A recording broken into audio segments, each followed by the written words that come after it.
This is the cheapest RS200 you're ever going to see. But can you see the catch? Yeah, keep watching to find out more.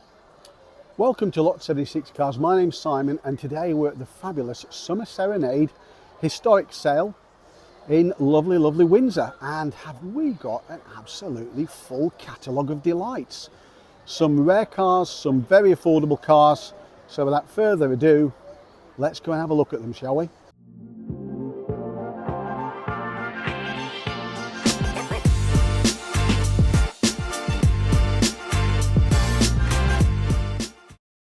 Lot number 112 is without reserve, and it's a rather delightful Humber Imperial sitting above the snipe. This has got the 6-cylinder engine. It certainly had use in the past. Well, it was running well back in 1999 on the Hanson Barks Classic Tour. Absolutely superbly built cars. Back in period, this was a very desirable motor car. It is without reserve. It's going to take a fair bit of putting back together. It doesn't actually look that rusty. It's not perfect, but we'll have a look inside for a second. It's got the column gear change. Wiring might need a bit of attention. Somebody's obviously been there. We've got a fire extinguisher just in case things don't go too well. But look past that. It's got that beautiful walnut dashboard. It's got fantastic seating. The leather seat has survived rather well. In fact, the headlining, although it might look discoloured, actually doesn't look that bad.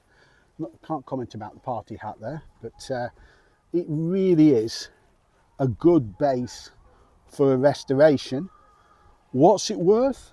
Well, let's see if people share my enthusiasm for those old Humbers, shall we?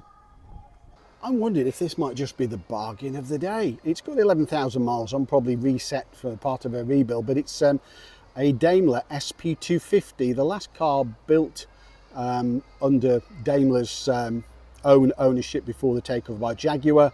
This one's a C-spec car from 1964. It's got a long ownership, 34 years, but wait for the guide price. It's only guided at £15,000 to £20,000. They've got this fiberglass body, seems to be, it's not perfect in places. Some of the things maybe the camera doesn't pick up, but it's not bad. It's very usable.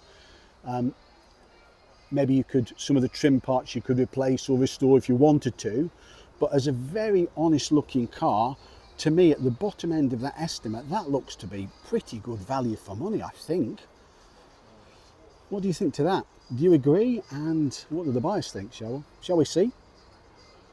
Lot number 126 could be a brave purchase for some. It's an E60 generation 2007 BMW M5. Now the guide price for this is quite strong. It's £17,000 to £22,000. It is a nice example. It appears to be rust free, but these are potentially the V10 engine is a world of trouble if not looked after. And even if looked after, you can expect some particularly big bills and enthusiastically driven single-digit fuel consumption. But look past that. It's got a great chassis. It's got a Formula One derived engine.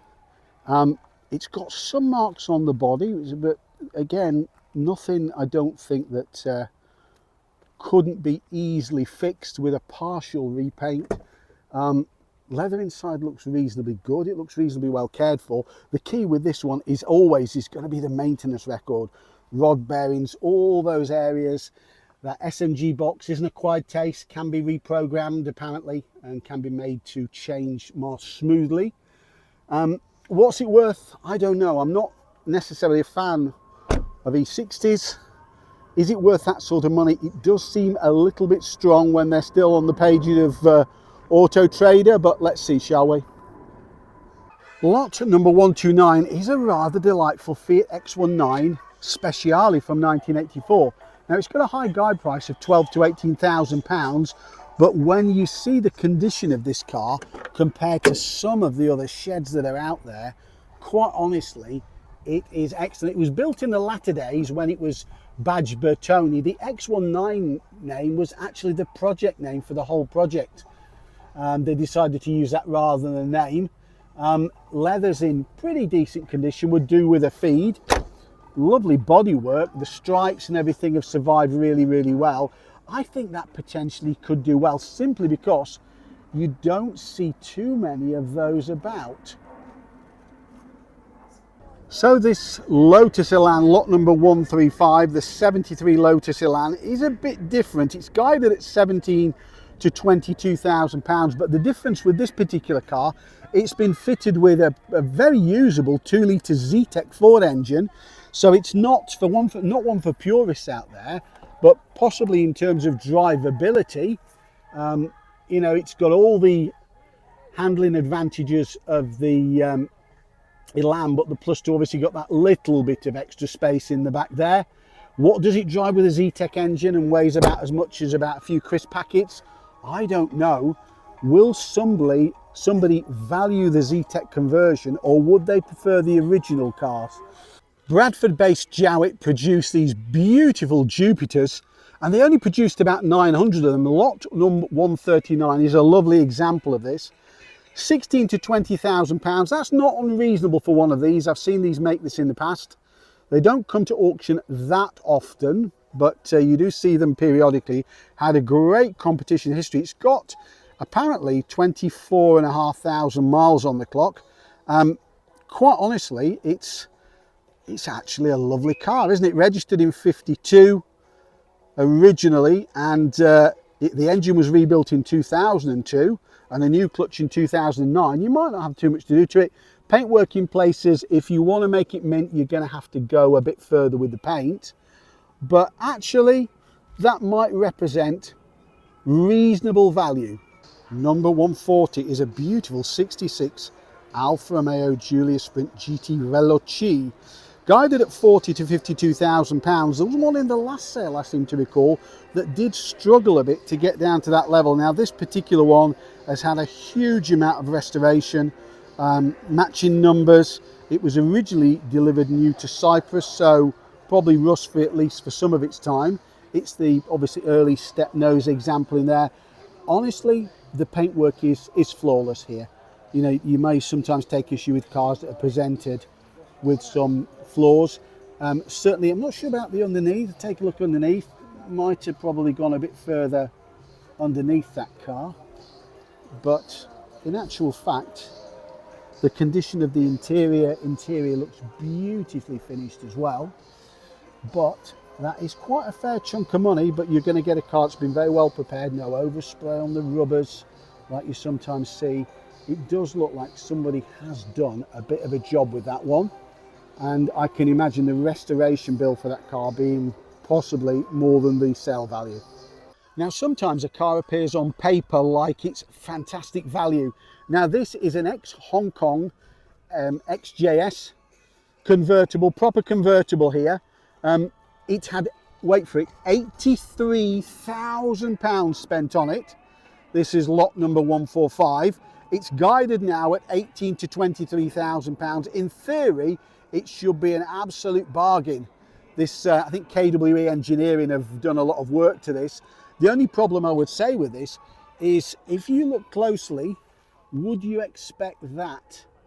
I wouldn't expect to have traces of underseal.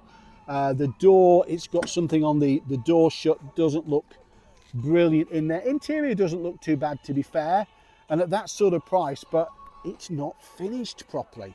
It's absolutely not finished properly. There are areas on the car that probably need a repaint. The chrome work's got a bit of pitting on it. Areas like this. Well, somebody spent 83,000 pounds on that, but I'm struggling to see that. I think it might even struggle a little bit. So I hope you've enjoyed the video so far. We've got absolutely loads more cars to see. If at this point you want to watch more of my videos, then please feel free to subscribe to the channel, and there'll be plenty more content like this to come. And if you'd hype the video as well, that would really help me and obviously get the video out to a much wider audience. So without further ado, on with the show. I seem to recall a time when these splitties were just an absolute license to print money. Lot number 147 is a very, very genuine looking splitty. Split screen panel van. Looks pretty untouched in there. Left hand drive obviously. Now, any ideas what the guide price with this one is? Well, I wouldn't be surprised if it started with a 3 or something. No, it doesn't. The guide price is £18,000 to £24,000. Now, we are living in a different era now in terms of pricing, and this could be one example. Will it make that? Will it sell? Will it find a home? It does look a genuine vehicle. Well, let's see, shall we? This 66 van, is it going to make £18,000 to £24,000? Without further ado, let's see. Lot number 148 is a particularly rare and very innovative car. It's a Gentian 541, but it's the S version, so it benefits from a bit more roof and interior space, wider than the standard car. Had lots of innovation, had four-wheel disc brakes, it had a glass fibre body, or this one's not survived so well. Now it's guided, I think, at £42,000 to £47,000, but I could only find a couple of these coming to market in recent years. A massively innovative car, quite a supercar back in the day. Got the 4-litre Austin engine and absolutely went like the clappers. I think top speed then, late 50s, early 60s, was something like 127 miles an hour or something, which was a real innovation. Will it make the sort of money they're asking? I don't know, because I think to live with this, I'd certainly have to repaint it. What do you think? It's a rare car, but is it worth that sort of money when you're going to have to put, what, £10,000 into a repaint? Minimum, I would have thought. So Porsche 928S, car of the year 1978, lot number 166, is quite a nice example in actual fact, and it's guided at £38,000 to £48,000. Well, why? First of all, because it's a GTS and the clue is inside. So this is a manual, and everybody wants the manuals rather than the auto. Even Harry Metcalf bought an auto. You simply don't see that many manual derivatives of these, full stop, period. But for an engaging driver's car, you can see why it's actually listed at a relatively high amount. But will the attraction of a manual really be enough? If you'd mentioned a few short years ago that a 1962 Mini pickup would have an estimate of £23,000 to £28,000 in an auction, people wouldn't believe you, would they? This one has got 36,000 miles on. It's been restored to a very high standard. It doesn't look like it's done a day's work in its life, does it? Love the wing mirrors, proper wing mirrors on there. It is a splendid example, isn't it? Somebody's done an awful lot of work on that particular one. The inventor himself actually was an engineer. It's got the, you can see in the attention detail, it's got the sliding windows, it's got the wand-like gear lever that the early cars had as well. It's done rather well inside there as well. It looks like they've really done a good job. It does smell pretty new in there. What's it worth? Well, let's actually see whether somebody's prepared to pay that for a Mini pickup. It is nice, but is it worth that sort of money? Lot number 169 is a rather delightful, straight from a barn, 1972 Ferrari 246 GT Dino. Now this particular car, it's guided at £140,000 to £180,000. It wasn't that long ago when these cars were worth pushing £400,000-500,000, and maybe it still will be worth that sort of money, but there's a huge amount of work to do with this particular car. It was built in the honour of Enzo's son, who sadly passed away well before his time, and it replaced the 206. It's got the 2.4 engine. Love those delightful handles there on the door. Let's have a look inside. The interior doesn't look that bad, does it? To say it's been stored for so long, it's not smelling that great, I must admit. You can have a lot of recommissioning to do. Look at that Ferrari badge on the inner of the door shut there. I wonder if that's original. I guess it is. It's a bit of an Easter egg, that one, isn't it? A lot of work to do in the engine bay, a lot of corrosion. I would imagine it's not run for some time, but that's still a huge amount of money. I'm not sure how much good that radiator is going to be. It's free with lashings and lashings of barn find dust if you want. Is somebody going to be brave enough to take that one on? Let's see, shall we? Borgward Well, could have been BMW, except they actually went out of business due to cash flow issues rather than product issues or orders. They have both. Now, this particular car, lot number 177, is now offered without reserve. It was in the previous auction. It didn't sell. I'll try and remember to put the figure on the screen it got to, but it may be one of those examples where you would have been better taking the best bid at the last auction rather than holding out for a better result. So this car has been is doing the rounds once again. It is a lovely example, but what's it worth? I seem to think it got to about £11,000 last time. Incredible cars, and it's a coupe. Well, let's see, shall we? So these Volantis pop up from time to time, but this one looks a very original car. It's been stored for about 30 to 35 years, which is lot number 178. Not sure I like the way the windscreen's been held in. It might require a bit of attention. Apparently, it's been originally restored to Prince of Wales cosmetic specification. He had one like this, similar colours and trims apparently. I'll take their word for it. Now, this particular car is offered without reserve, and it looks reasonably solid. You'd have to get underneath and have a good look. The interior hasn't suffered that much from being in storage. It certainly smells like it's been in storage, but I think you could pull that one back. It'll make a very nice car in that colour, wouldn't it? And quite a desirable specification. So let's see what no reserve actually means in the case of this one, shall we? Lot number 179 is another, I say that half jokingly, RS200 from 1986, guided at 255 to 285,000 £. It was built by a renowned specialist, and I'm not sure whether it said it was built from factory parts. I'm not sure what it means. It was a production car. It was built from spares. Difficult to determine that. It does look to be a nice example. These do make all the money, even if they're only in bits like the other one somewhere in the video. But is it going to make 255 to 285,000 £? I think it will go over the £200,000 mark, but I'm not sure it will go that far. Now, this one immediately caught my eye, this E24 Generation 6 Series HC633 CSI, so obviously fuel injected, sold without reserve, lot number 180, and one original family owner from new, and the icing on the cake, it's a manual as well. Now, it looks like it's been off the road for some time, but isn't it rather lovely?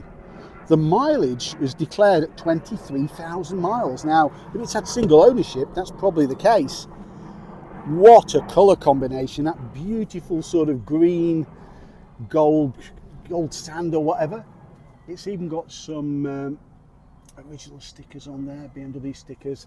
It's got that check system, BMW check system there for engine oil and brake fluid and so on. Goodness, they don't get much more original than this. Antenna cleaner, I'm sure they'll throw that in with the sale. Upholstery survived really well, beautifully. There are places it needs a bit of work, but it's a manual, and that's the key that I keep coming back to.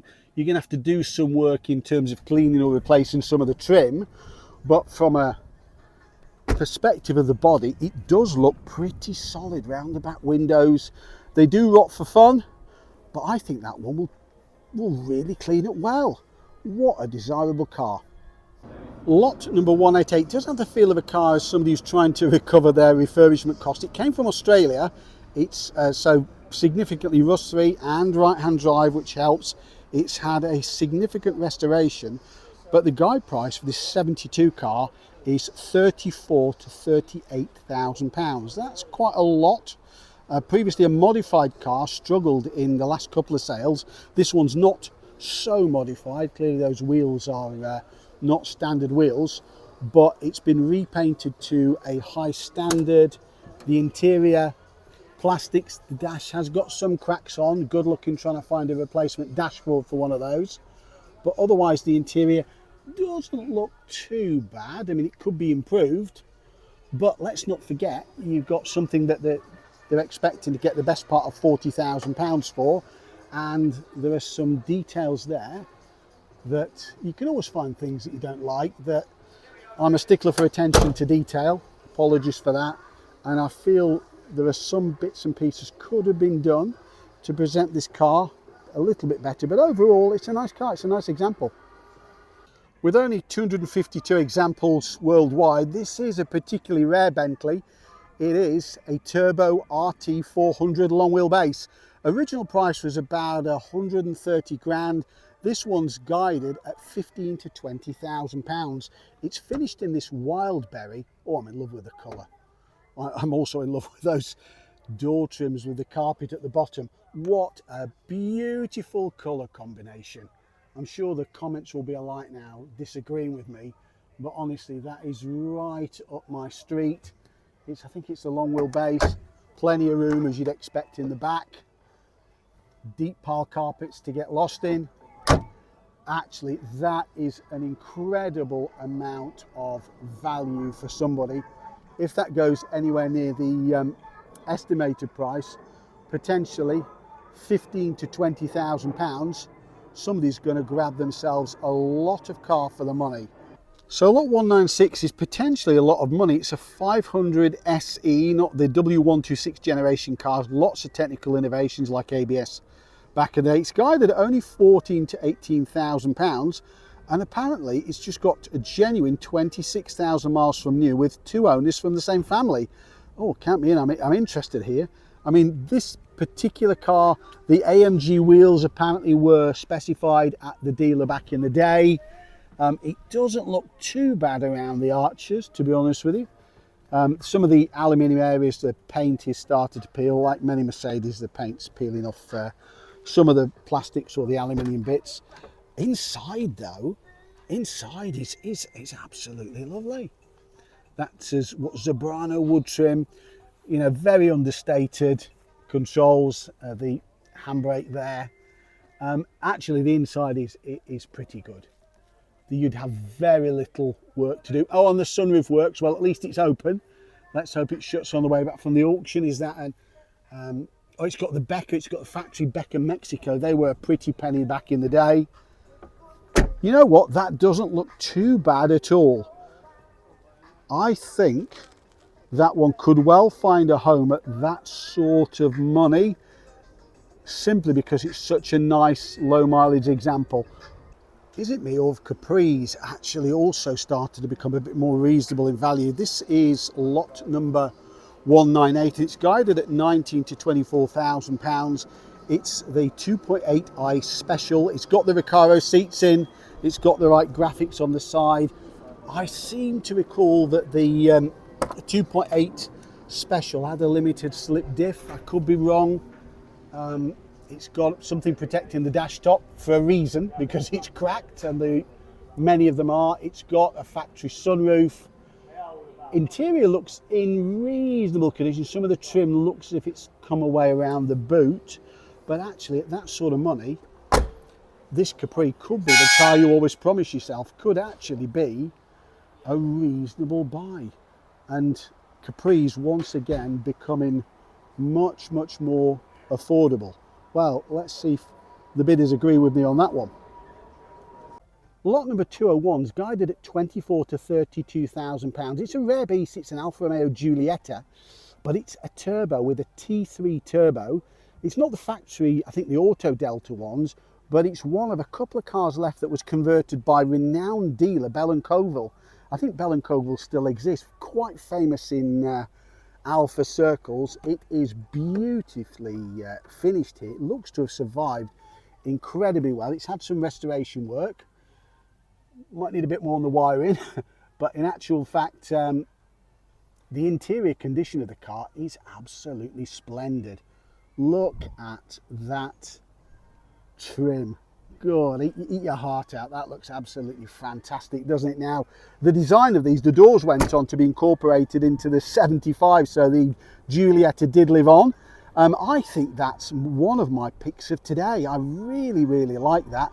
Is it worth that sort of money? Well, it may be, because it's a super rare car. But as always, not my opinion that counts. Let's see, shall we? This is probably the cheapest RS200S you're ever going to see, guided at 95 to 105,000 pounds. It's the last unregistered RS200. The last few cars were built to S specification. This is one of them. I think they were built by a guy in Canada. I think 20 of them built. The problem is it's in kit form. Now, it's all there, mate, honest. Well, I wouldn't have a clue what's there or not. Apparently the vendor is quite happy to help with the assistance of parts and helping to support the rebuild. You can ask why he's not doing it himself. The carpets might need a bit of a wet vac for sure, but can you imagine how much money you're going to have to put into that car? Even at 95 to 105,000 pounds, is there anybody brave enough to take that on anywhere near that? Maybe there is. It's the last unregistered one. Let's see, shall we? Guided at a rather reasonable 14 to 17,000 pounds is a 1988 Porsche 944 Turbo. These are really coming into their own. Transaxle design. I think this car is worth potentially worth all the money. Let's have a look. The inside suffered. The dashboard's crack at the top. Well, the dashboard isn't cracked. It's got that fantastic period trim. Oh, pinstripe, eat your heart out. A bit of work needed on that one. It's got, is that an Alpine? Oh my God, it's got an Alpine radio in there. I mean, to be honest with you, they do rust for fun, but that sort of guide price, it doesn't seem off the money, does it really? Supplied by Roger Clark, rally driver who had a Porsche dealer up in Leicester, I believe. It does look, certainly to the eye, a pretty reasonable example. Well, let's see, shall we? What will the market think of that particular car? I must admit, I like it. I better keep my hand in my pocket on that one, not bid. My goodness, these have fallen from grace, haven't they? This is a Suffix A Range Rover, Suffix A being one of the very earliest cars. I guess it's on the VIN number. It's got the A suffix in there, where it all comes from. These were reaching absolutely incredible values not that long ago, but lot number 214. What do you think the estimate is for that one? Well, it's 33 to 37,000 pounds. Now that might seem like an awful lot for an old Range Rover, but bear in mind where these were, what, double, treble, that not that long ago. Many of them, the interiors have been replaced. The plastic seats have been replaced. The original plastic seats are impossible, no longer available. It's been recovered. It's not been done particularly well, if I'm honest. It's a workable, usable example, but the interiors probably, if you want to do something more with it and just use it, it's got the radio, probably an updated Bluetooth radio there. It's not perfect. It could have been better presented, if I'm absolutely honest. But for a Suffix A Range Rover that not so long ago would have commanded way more than that one, let's see if the market is interested in taking that one off the seller's hands, shall we? How nice to see a non-footballer spec Mercedes G-Wagon or Gelderwagen. This is a 300 GL from 1995. It doesn't look its age, does it? It's guided at 20 to 25,000 pounds. Okay, it's only a petrol. It's got just short of 300,000 miles, 295,000 miles on the clock. And it's got the smooth 6-cylinder engine that these had. Quite honestly, that does seem to me a relatively high guide price. The condition is pretty good, I would say. It's like many of the cars here, a little bit of drama going on at the bottom of the door, but nothing too serious, not whole yet. Electric seats, I wonder if they still work, shall we see? Well, they go forwards anyway. Had a telephone in there, but those can be repaired. And yes, it needs a headlining, so you're gonna have to spend a bit on this to get it the way you want it. The upholstery looks good, except the driver's seat. Probably you could repair that one.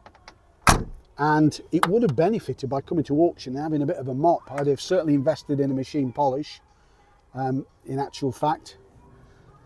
But let's see what the market makes of this one, shall we? Seems a tad high. It will sell, but for that sort of money, not sure. Now, the barometer of auction performance has got to be the E-Type Jaguar. They still keep coming to market, don't they? It's a rather desirable fixed head coupe Series 1. I do like the Series 1 cars with the enclosed headlamps. But the guide price on this one is, I had to double check this one, it's £47,000 to £52,000. Now, if that's the case, that actually would get you a rather desirable E-Type for a snip of what these were trading for just a few short years ago. There are some imperfections in the paint. It's not that good in places, but it does look usable. The interior looks used, but actually very serviceable. Paintwork elsewhere, you could live with it, you could use it, you could show it, and then gradually you could do some work on that one. What do you think, and what's it worth? Let's see, shall we? Lot number 230 and guided at 36 to 41,000 pounds. It's a bit deceiving at first. It is a TBR Vixen, and it's a very well restored one. At that, it's a beautiful car. But the elephant, and the nice elephant in the room with this one, it's been converted to a 4.7 litre V8 engine from a Tuscan. So this is absolutely a wolf in sheep's clothing. Love the Mark I Cortina band the bomb lights, as they used to call them. This could be used for hill climbs, and actually at that sort of money, at 36 to 41,000 pounds, it could do quite well. The body seems to be free of sometimes some of the cracks that you get with glass fibre, so it's been well painted. Chrome work is not perfect, but if you can live with that, you've got a real cracking performance car. Let's see, shall we?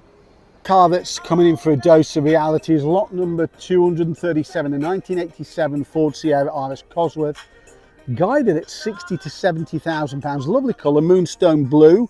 I must admit, on closer inspection, the paintwork on one side's pretty good. On the other, I think it's had the side spray because there's some orange peel in the paint. It is nice. The dash isn't cracked, and many of these were, I'm not sure I'd let my car out in the sun with the dash not covered up, but it's certainly been well prepared inside. A bit of lift in the rear door cards, if you can call them that as such, because it's only a 3-door. It'd be interesting to see what the market thinks of those. It's a lovely colour, it's moonstone blue. It is a nice example, aside from a little bit of orange peel in the paint and some non-standard OZ wheels. But let's see, shall we? 60 to 70, what's the market think? Now, it's no mistake I'm partial to an E46, but particularly lot number 238. It's an E46, and it's the CSL, the Coupe Sport lightweight. An awful lot of work done to these to make them much lighter, relatively limited. It's a UK car. It's got a great registration plate on it, hasn't it? I presume that's with the car. It is apparently a desirable colour. Now, the only thing I would say with these, whilst they're extremely desirable, they were only officially available with an SMG, a sequential manual gearbox, and that is an acquired taste. They can be converted to manual, and many people have, or sometimes the boxes can be reprogrammed. It is a rather lovely car. It's either had new tread plates or they're the original ones. Bucket seats, it's got that slightly higher and I think a bespoke boot lid. If you look, it's not a stick-on spoiler. In that particular case, what would you give for this? Well, it's guided at 90 to 100,000 pounds. Is a 3 Series worth that? Possibly. Let's see what the market shares, shall we? So let me tell you about this car first of all, and then we'll talk about the estimated price. It's a 57 Mercedes 300 SL Roadster, to some people a cut price gullwing. It has been restored to concours standard, and no kidding, it's as good as the photography here hopefully shows you in the video.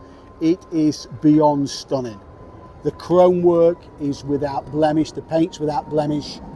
The interior, okay, it's a left-hand drive car, the interior itself is without marks or cracks. It has been done to a super high standard.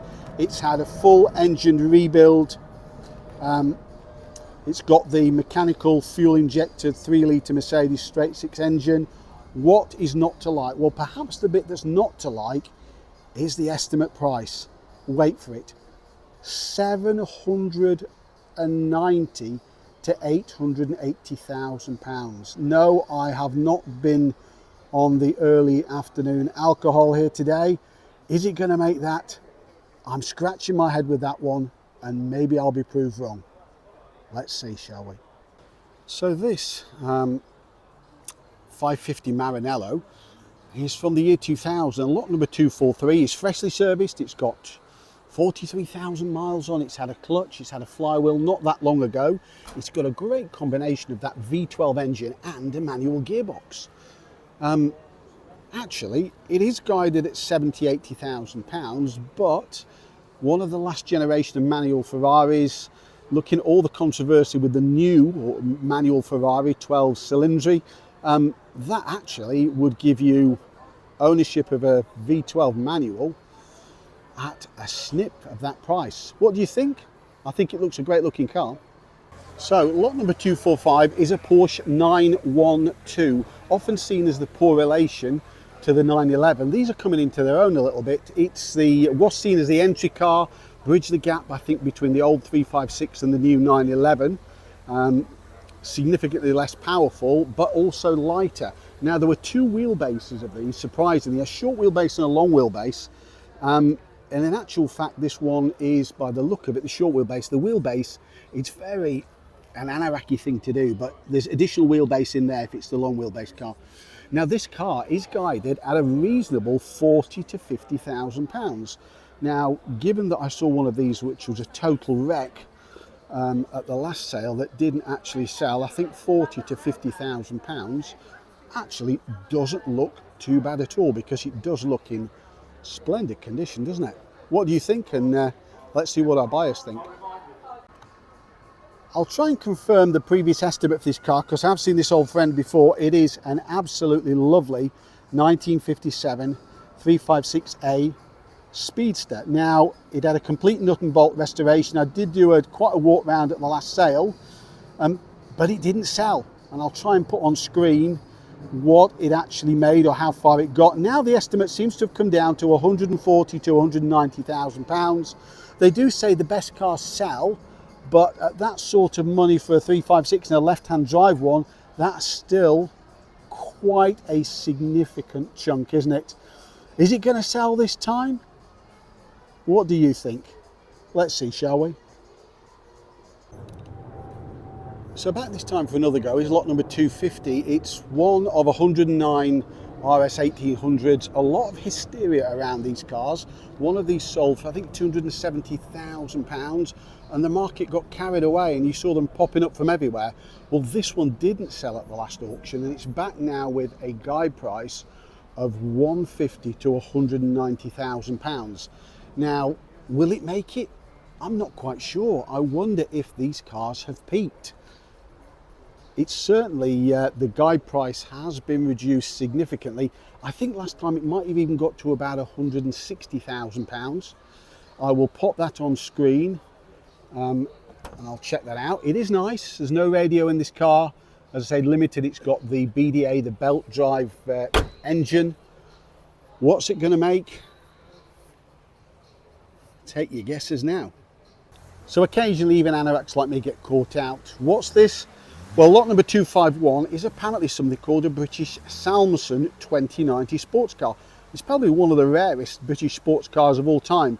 Unveiled at Olympia in 1935, didn't sell in huge numbers, but it's got a lovely 2.6 litre twin overhead camshaft straight six engine. So I bet it sounds a treat when it's running, and the owners had it since 1960. These were hugely expensive in the day.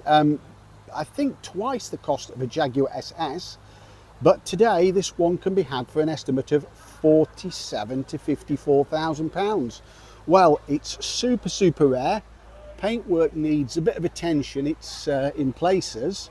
It's had a repaint, but I suspect it needs another one. What's it worth? Well, let's find out, shall we? If you're into projects and you don't mind something that looks like it's been graffitied, then particularly this one of three Bentley S1, aluminium bodied Bentley S1s might be for you. Now it's guided at 39 to 50,000 pounds. it is rare for sure. There's going to be a lot of work to do. I mean, the paintwork alone, the chrome work needs to be done, the paintwork alone. Imagine the labour cost of that to repaint it. Yes, it's rare, but again, it's one of those where, despite the fact the inside looks okay, but I say okay, maybe I need to take that back. The window rubbers, the dashboard, yeah, this is pretty much a full restoration in fairness. But if the base car is going to cost you sort of 39-ish or £40,000 or whatever it goes for, that it's going to cost you the same again at least, isn't it? Well, let's see what people think of that one. Will it actually sell? I have some doubts, I'll be honest with you. Lot number 254 is probably most accessible way into 993 ownership. It's a Targa manual. Okay, it's got the manual bit going for it rather than the Tiptronic gearbox. The Targa is basically, I understand, not quite as rigid as the, or certainly not as rigid as the fixed head, that goes without saying, but some would say, or I've seen it commented, that it's basically a convertible shell, but it is very nice, this car. Now, this one is guided at £58,000 to £62,000. It does tick a lot of the boxes. It's got 2 former owners, and obviously it makes light of the fact that it's got the far more desirable manual gearbox. Actually, is that one worth £58,000 to £62,000? Looking at the preparation, looking at the paintwork on this car, I think they're probably right. I think it's certainly going to head towards that, without a doubt. But let's just see me be proved wrong in a minute, possibly. So this will get a few people revved up, literally. It's lot number 257. It's a Fiat Uno Turbo IE, guided at a pretty chunky £19,000 to £24,000. Well, they don't come to market that often, do they? It's got 73,000 miles on it. It's apparently one of 120 examples remaining on the road in the UK. And apparently only 13 of them are actually registered. Now, it does look at first sight as if it's been extremely well prepared. It's like many of cars of this period, it's had paint. The plastic seems to have survived quite well. The wheels look in good condition. It's shod with some decent tyres, Yokohama tyres. Little bit of attention to detail lacking around the fit of that body kit there. I just would question that. It's a tiny bit of rust there. You're going to have to do a little bit of work on it. I'm not sure whether those relays and fuses should be so accessible. Maybe they should. The dashboard isn't cracked. It's got the correct seats in it, albeit a little bit worn. It does seem like a nice car, but it does seem like the pricing is a touch ambitious for that one. What do you think? Do you think that's worth all the money? Does seem like a lot. Well, it's not my decision and I won't be bidding, but let's see who's right and who's wrong. The Golf Mark III, that sort of difficult third album for VW. The Mark IV was lauded by some. The Mark III maybe not so. It is the GTI. It's only got 35,000 miles on it. Massive history file, lots of service stamps in the book, and a single owner for the last 20 years. Bodywork wise, it looks pretty tidy. Could have done a bit more with the plastics perhaps. That's not a difficult job these days, but maybe I'm being a bit too critical in terms of attention to detail. This particular car is guided, or actually offered without reserve, to be correct. Interior looks good. They do hold up well, these VWs, don't they? But again, you could go to town on it, and with a proper detail you'd have something that was not only usable but was, well, maybe even show worthy. Door shuts with a nice thunk. Well, as always, let's see what the auctioneer does with this one, shall we? Lot number 263 is quite a special car. It's one of 160 right-hand drive BMW 850 CSIs, but it's apparently the only one in Techno Violet. Now, this is estimated at £56,000 to £66,000.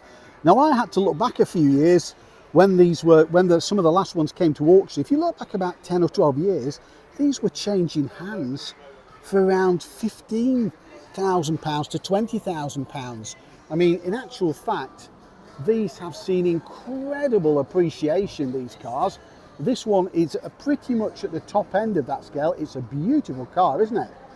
Absolutely lovely car. I don't think it's open, or I would gladly take you inside for a look. Paintwork looks to be pretty flawless. It's had a good machine polish. What's it going to make? Well, that could surprise us all. One of one.